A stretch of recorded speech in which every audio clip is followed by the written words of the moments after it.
construção imponente que se destaca no centro de São Paulo. Estas imagens de computação gráfica antecipam como será o Templo de Salomão daqui a 4 anos. As colunas e as medidas grandiosas mostram algo muito diferente na paisagem. Uma réplica da construção mais importante descrita na Bíblia. Um pedaço da Terra Santa no coração da cidade. O projeto foi idealizado pela Igreja Universal do Reino de Deus. A área escolhida fica no tradicional bairro do Brás. Região onde também está um dos templos mais conhecidos da igreja na capital paulista. O Templo de Salomão terá números impressionantes. 56 metros de altura, tamanho aproximado de um prédio de 18 andares. A obra vai consumir 28 mil metros cúbicos de concreto e 2.000 toneladas de aço. O suficiente para construir 2 vezes o Palácio do Planalto. O projeto teve repercussão internacional. O jornal americano New York Times noticiou: reconstruindo o Templo de Salomão em São Paulo. O inglês The Guardian fez referência ao tamanho da construção e afirmou que o templo poderia até fazer sombra ao Cristo Redentor. Continuando com as notícias de último momento. Na semana passada, a CNN exibiu reportagens sobre a construção. O ministro das Relações Exteriores do Brasil, Celso Amorim, afirmou que o projeto é uma boa ideia, já que uma das características do país é ser multicultural e multirreligioso. Étnico, e isso faz, digamos, o charme do Brasil. Veja na animação como será o templo por dentro. A capacidade é para 10 mil pessoas sentadas. O projeto repercutiu também entre as lideranças judaicas. Se lá houver uma possibilidade das pessoas aprenderem e compreenderem a cultura, a tradição, a ética, a história que o povo judeu trouxe ao mundo, aquele que trouxe ao mundo a ideia do monoteísmo, e que hoje faz parte de toda a cultura ocidental, será muito positivo. Esta é a maquete do Templo de Salomão, que será construída em São Paulo. E este é o arquiteto Rogério, um dos responsáveis por esta grande obra. Arquiteto, olhando aqui, a gente tem a impressão de que foi preciso um estudo muito profundo para se conseguir uma réplica do templo. Com certeza, Duran. Pelo que você pode observar, toda essa parte externa, ela tem uma fidelidade muito grande com o projeto da época. E se a gente for pensar, ao entrar ali por aquela porta, toda essa atmosfera interna foi pensada de maneira que a pessoa que estiver dentro do templo, ela possa ser remetida ao passado, ou seja, ter a sensação da época vivida realmente por Salomão. Essa é a escala real do projeto, ou seja, essa proporção que você está vendo aqui, as pessoas, que parece uma formiga, essa é a escala que vai existir exatamente delas em relação à fachada do prédio. Bom, gente, vamos conferir o que o arquiteto está falando com a tecnologia que a gente tem hoje na televisão. É possível a gente se imaginar uma dessas pessoas aqui, ou então observando o templo aqui da frente em escala real. Eu e o arquiteto Rogério estamos num cenário virtual, bem em frente do templo, na proporção real de que as pessoas vão ver? Exatamente, Duran. Essa é a escala real do projeto. Para você ter uma ideia, a gente está falando da distância daqui até aquela primeira escada lá, 70 metros de distância. Quase um quarteirão daqui da frente até lá na escada? Exatamente. E a altura, então? Quando se fala na altura, é mais impressionante ainda daqui. Da altura, nós estamos falando do piso até aquela ponta lá de cima, a parte mais alta, em 56 metros de altura. E essa é a mesma sensação, quando as pessoas chegarem aqui na frente do templo, essa é a sensação que elas vão ter, é o tamanho que elas vão ver o templo. Exatamente. A gente parece uma formiguinha aqui em frente, né? Verdade.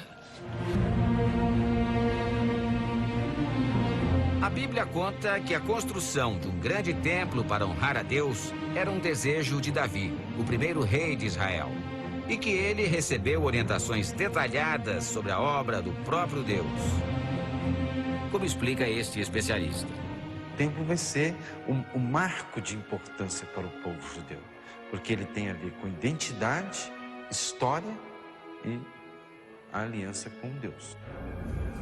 Davi morreu antes de cumprir a missão, que coube ao sucessor dele, Salomão. O templo foi construído em Jerusalém e ficou pronto por volta do ano 960 a.C. E o rei Salomão entrou para a história como símbolo de sabedoria e riqueza. Os materiais aplicados na construção do templo foram essencialmente pedra e madeiras nobres. O teto era revestido de ouro.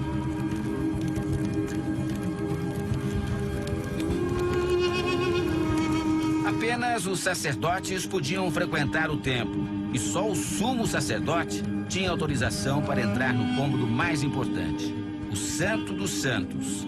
Ali ficava uma preciosidade, a Arca da Aliança, uma caixa coberta de ouro que guardava as pedras dos 10 mandamentos, escritos por Deus e entregues ao profeta Moisés.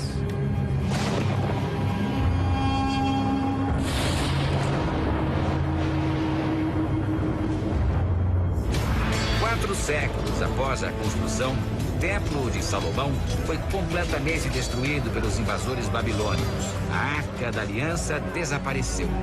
O sumiço é um dos maiores mistérios da Bíblia e da arqueologia.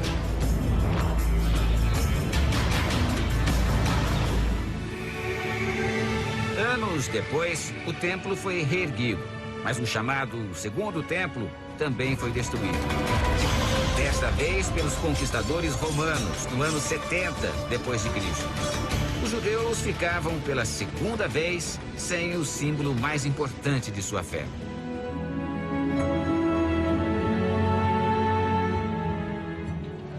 A circulação ao redor de Jerusalém se dá pelo templo.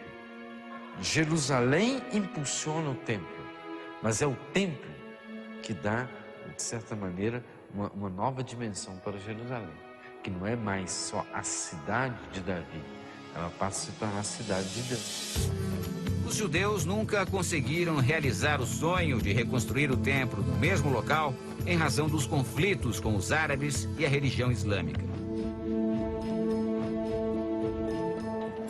A réplica, que começa a nascer em São Paulo, estará distante dos conflitos e pode se transformar num centro de peregrinação para judeus e cristãos do mundo inteiro. O custo da obra é avaliado em 300 milhões de reais. Os estudos para a construção começaram há mais de 4 anos. Hoje, 25 engenheiros e arquitetos trabalham no projeto. Ao todo, 2.000 trabalhadores vão ajudar a erguer o Templo de Salomão. É sempre um desafio, uma obra dessa natureza. Por ser única, singular, não existe outra, não vão existir outras no mundo. As formas do templo vão remeter a períodos remotos, mas o engenheiro responsável e o arquiteto do projeto explicam que a réplica estará imersa em alta tecnologia. Um exemplo. Na época de Salomão, não havia luz artificial. Por isso, a iluminação do templo vai ficar camuflada e simular o brilho do sol. A ideia é que essas luminárias não apareçam. Então, eu tenho uma chapa de cobre furada, dourada. E qual a sensação que a gente quer dar para a pessoa? Que, ao olhar, ela vai ver um teto todo de madeira e ouro. Ela vai ver luz sem ver a luminária. A obra de proporções gigantescas vai também levar em conta a preocupação com o meio ambiente. Haverá reaproveitamento de água e tratamento acústico para impedir a poluição sonora. Outro detalhe vai marcar a construção do templo: a utilização de pedras importadas de Israel. Uma amostra está no escritório da construtora responsável pela obra. Jerusalém inteiro é com essa pedra. Gente, é impressionante o peso. Eu não vou conseguir aqui, É impressionante o peso dessa pedra que chama Taltish. que vai recobrir as paredes do templo aqui, do templo de Salomão, aqui em São Paulo. Agora, quanto pesa, vocês estavam dizendo, quanto pesa a pedra assim, se ela tiver 1 metro para cá, um para cá, um para cá, um quadrado assim, de 1 metro cúbico dela, é. Ela pesa 2,8 toneladas. 2,8 toneladas, 2.800 quilos por metro cúbico. Em Israel, o correspondente Herbert Moraes visitou o local de onde as pedras estão sendo extraídas. As batidas ritmadas fincam estacas. Máquinas potentes completam o trabalho de talhar a pedra bruta. Estamos na maior pedreira da cidade de Hebron. As pedras daqui são conhecidas pela qualidade. A área é grande. Máquinas e homens avançam cada vez mais para dentro da terra em busca da rocha. Quanto mais fundo a exploração, melhor o produto.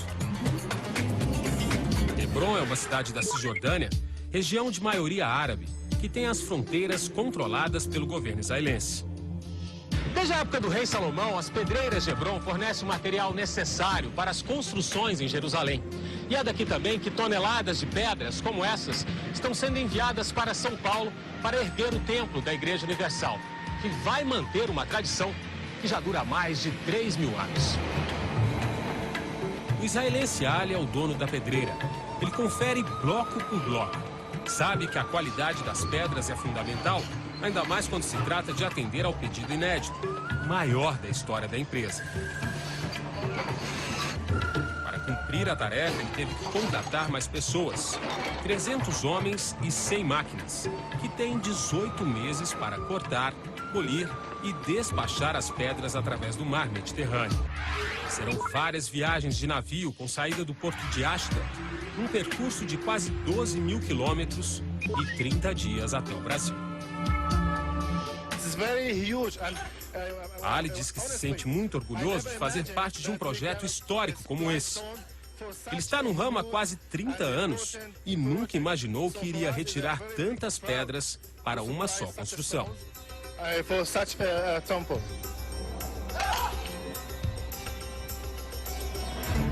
De Hebron, seguimos para Jerusalém. Ao longo dos séculos, a cidade foi destruída e reconstruída várias vezes. Hoje, o Muro das Lamentações é o único vestígio do Templo de Salomão que permanece na paisagem. Ele é parte das antigas muralhas que cercavam a construção, um lugar sagrado para o judaísmo. E é aqui que os judeus sonham em erguer um terceiro templo. O problema é que o lugar já está ocupado por outro edifício, a Mesquita do Domo Dourado, erguido pelos muçulmanos e que é considerado um dos maiores símbolos da religião islâmica. Reconstruir o templo aqui em Jerusalém é praticamente impossível. A réplica que será feita em São Paulo talvez não tenha o mesmo significado para os judeus, mas vai dar a chance aos povos do mundo de observarem novamente a grandiosidade da obra que um dia existiu aqui. É o que pensa o judeu Rony Levi. Ele é o presidente de uma associação de judeus e cristãos que sonham com a reconstrução de um terceiro templo em Jerusalém. Rony ficou sabendo da ideia de erguer uma réplica no Brasil e se sentiu entusiasmado. Ele acredita que todos aqueles que fizerem orações no Templo de Salomão, em São Paulo, estarão diretamente conectados com Jerusalém. Para Rony, o projeto pode unir ainda mais judeus e cristãos. Ele ainda diz que quando a obra estiver pronta, pretende ir ao Brasil para conhecer o templo.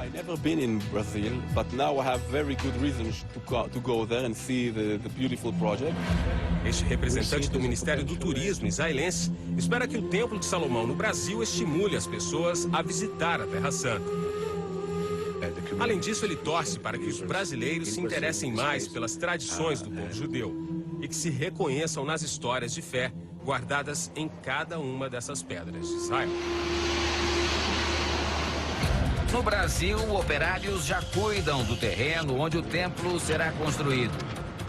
Na semana passada, o prefeito de São Paulo, Gilberto Kassab, visitou a obra. Ele foi acompanhado pelo líder da Igreja Universal, bispo Edir Macedo. O prefeito ficou impressionado com a magnitude do projeto. Uma obra de grande impacto, mas que deu para perceber já nesses 2, 3 anos de tramitação do projeto, com todos os cuidados sendo adotados pela Igreja Universal. Será um dos grandes templos da cidade de São Paulo, será um equipamento com características culturais importantes, não é? Será um marco. Todo este trabalho teve início há cerca de um mês, logo após o lançamento da pedra fundamental. Uma frase bíblica selou o compromisso para o futuro. Tu és Pedro, e sobre esta pedra edificarei minha igreja.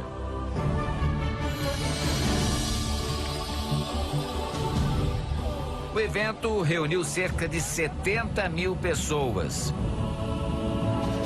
A movimentação começou cedo.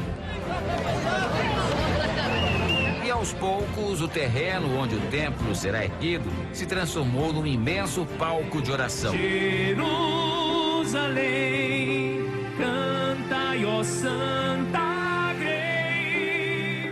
Essa gente aqui que chegou bem cedinho para acompanhar o lançamento da pedra fundamental do Templo de Salomão, em São Paulo, aproveita essa oportunidade de estar tão pertinho assim do lugar onde vai ser lançada a pedra fundamental para colocar os seus pedidos junto com essa pedra. Quer que eu coloque para a senhora aqui?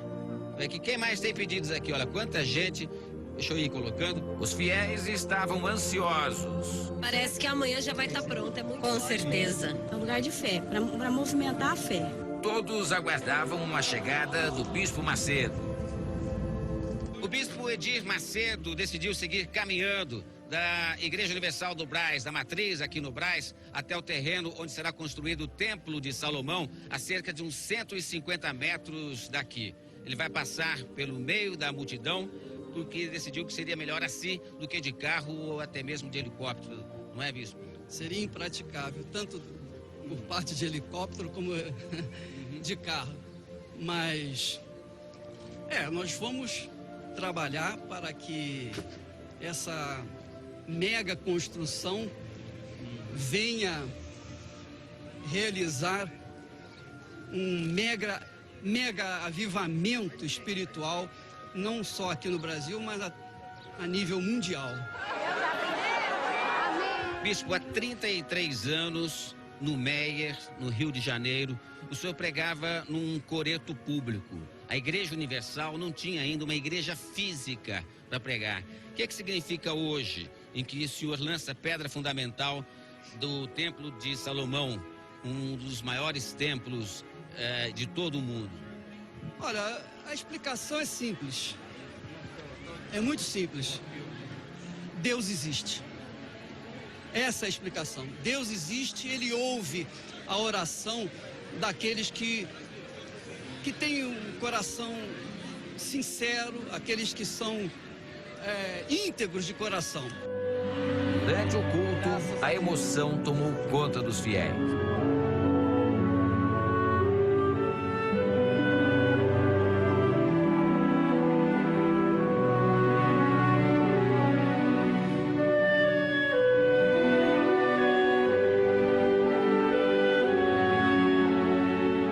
Nós estamos no heliponto da Igreja Universal do bairro do Brás, em São Paulo, que fica bem ao lado do terreno onde será construído o Templo de Salomão. E daqui, dá pra gente ver a multidão que ocupa o terreno desde as primeiras horas da manhã. Esta é uma das maiores igrejas evangélicas de São Paulo. Tem lugar para 4.000 pessoas. Mas quando o templo ficar pronto, ela vai parecer pequena diante do gigantismo da obra. Um projeto sem precedentes no Brasil e no mundo. Um novo cartão postal para São Paulo. E, acima de tudo, um espaço sagrado para todos que têm fé.